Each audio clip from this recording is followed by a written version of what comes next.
Bismillahirrahmanirrahim. Assalamualaikum warahmatullahi wabarakatuh.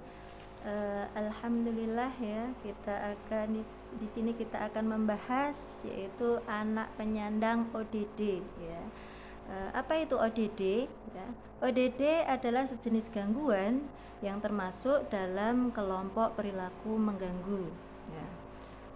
Jadi anak-anak terbiasa mengganggu ya, yang termasuk dalam anak penyandang ODD ini. Ciri-cirinya atau karakteristiknya seperti apa? Ya, ciri-cirinya diantaranya anak-anak yang menjadi penyandang ODD adalah pertama tentunya suka mengganggu.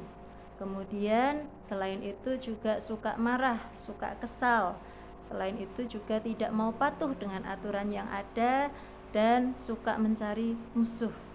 Senantiasa berperilaku yang negatif. Kemudian apa penyebab dari ODD? Ya, penyebabnya adalah kombinasi daripada 3 faktor, yaitu satu diantaranya faktor biologis, kemudian juga ada faktor psikososial, ada juga faktor sosial. Faktor biologis ya, jadi seorang anak ya atau remaja yang yang mengalami perkembangan ODD, yaitu biasanya orang tuanya itu memiliki riwayat atau sejarah yang pernah mengalami ADHD seperti itu. Kemudian dari faktor psikososial, hubungan anak dan orang tua merupakan salah satu faktor yang menyumbang terjadinya gangguan ODD. Contohnya apa? Ya, contohnya adalah pola asuh yang abai. Ya, jadi orang tua senantiasa mengabaikan anaknya ya, sehingga anak mencari perhatian, mungkin salah satunya dengan berperilaku sebagai yang saya sebutkan di atas tadi. Ya, kemudian ada juga faktor sosial ya, yaitu diantaranya ada kemiskinan dan rendahnya tingkat status ekonomi ya. Jadi faktor kemiskinan itu juga merupakan penyebab ODD, ataupun juga faktor rendahnya daripada status tingkat ekonomi.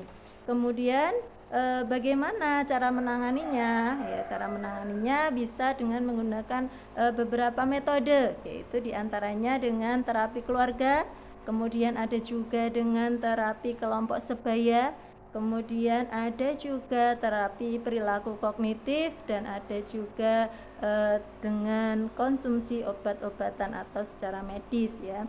Terapi keluarga ya, terapi keluarga program ini diberikan berdasarkan asumsi ya bahwa perilaku anak berhubungan dengan interaksi anak dengan orang tua, baik di masa lalu atau saat sekarang. Caranya yaitu dengan cara menasihati, mendekati anak ya, kemudian dinasihati bahwasanya perilaku yang seperti itu adalah tidak baik ya.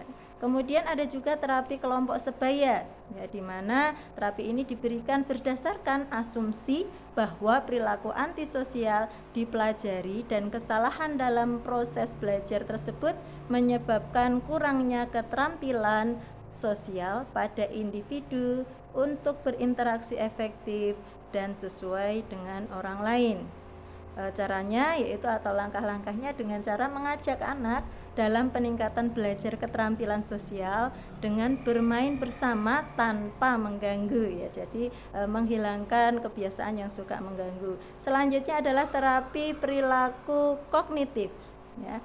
Anak dengan ODD lebih agresif terhadap stimulus yang ada di lingkungan, kurangnya empati dan kurang dalam keterampilan pemecahan masalah sosial, yaitu langkah-langkahnya dengan mengajari anak mengendalikan impuls dan kemarahan.